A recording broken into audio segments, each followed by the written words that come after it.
Tonight, is China really trying to derail the G20 summit? What's the Chinese game plan?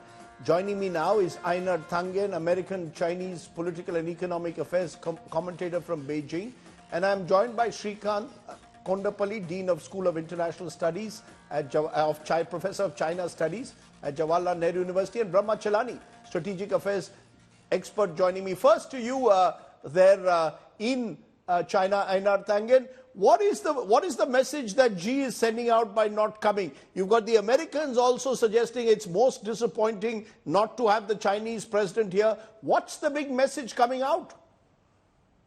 Well, I don't think anybody is surprised that the Biden White House is trying to vilify China. That's not something new. It happens every day. In terms of Xi Jinping, I mean, there's been some disappointment from Beijing side. They believe that the G20 is supposed to be about mapping out a number of consensus points for the kind of economic malaise that we're in. I mean, there's so many issues out there, from climate change to debt issues. There are so many countries now that are in civil unrest. We've had a number of coups in Africa. China believes that the G20 should be about the rest of the world, not partisan issues. Certainly not about the border issue between China and India, not about legitimizing Kashmir or changing the name.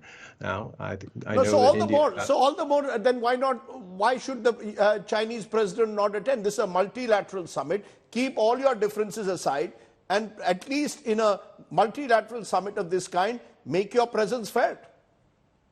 Well, I think I can't speak for Xi, but it appears that he wants to make this about economics, which is why he's sending Mr. Chang in, because he is in charge of the economics side.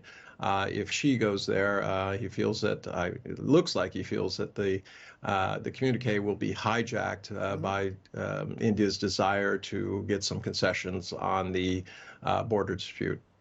Brahma Chelani, what's your sense? Is there a message being sent by Xi not coming to the summit? And is this an attempt by China to ensure that there is no consensus at the end of G20? China's playing of the role of the spoiler at the G20 summit goes well beyond Xi Jinping's non-attendance.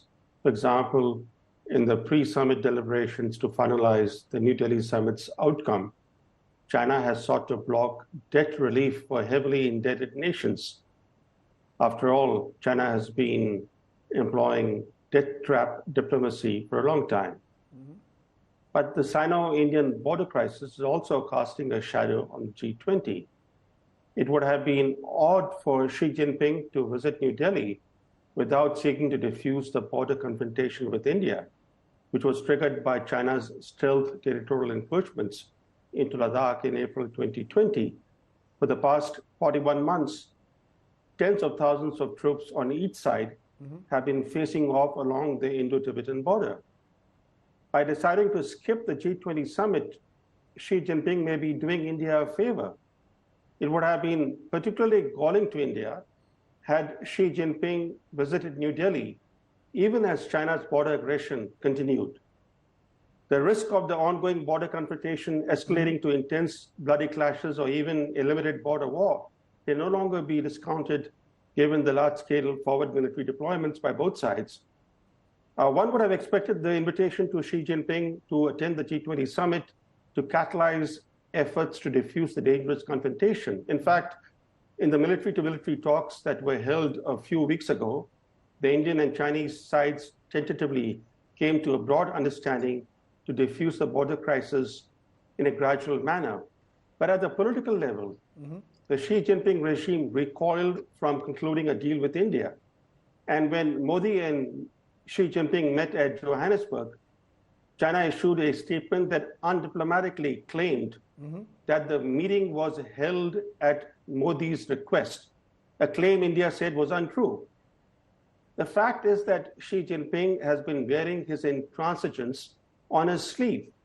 He created the border crisis by ordering the stealthy territorial encroachments in Ladakh. And now he refuses to climb down to some extent to end the border confrontation. So you think this is part of Xi escalating in a way the sense of tension that still exists on the border? Professor Shrikant Kondapalli, Dean of School of International Studies, Professor of China Studies at JNU, do you agree with that? That Xi is sending out a message that I'm not doing business with India at the moment. I will continue to sort of create this sense of tension at the border and allow that to possibly even escalate, according to Brahma Chelani. I think that the dispute at the border is at a bilateral level, while the G20 is at a multilateral level. I think we need to distinguish between these two, bilateral and multilateral. If you see the BRICS meeting in Johannesburg or other multilateral attendance by the leaders, they have maintained that decorum in terms of dividing these as bilateral and multilateral issues.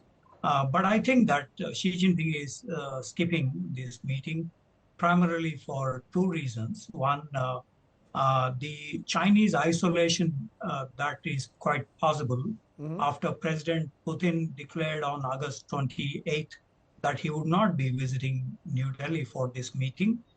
China would have been isolated, Xi Jinping specifically, in the G20 process, because since Bali, it has become 2:18, 2 meaning here China and Russia versus the rest of the other 18 members of the G20. So this is the worst case scenario for China, which also perhaps will influence Li Qiang's presence when he comes to attend the G20 meeting. So I think the isolationism is very, very important in the Chinese foreign policy that needs to be avoided. And I think that is one. Second, of course, there is the health issues. If you look at those videos in Johannesburg, Xi Jinping was walking as if he had so many issues, health issues, and he skipped the BRICS business forum meeting. So it indicates that, and he did not visit many other countries in the last few months after the Moscow visit in March and the Johannesburg visit. So he has been canceling many of the visits. So I think it is one other aspect of that. Right. Can I just get Aina back on this? Aina Tangen, do you believe that China and Russia are now getting slowly isolated within the G20? Is that how China sees it? That the other 18 countries are coming around on critical issues, including Ukraine, and China and Russia are getting isolated? Well, I think it's a mistake to say that the G20 is supposed to come together. They're supposed to issue joint communiques on what they can agree on. You can certainly come up with lots of paranoid ideas about conspiracies, etc. But the facts are very simple. India, as the leader, needs to come to create some sort of joint communique. So far, in this G20 cycle, they have not. So this is the last chance.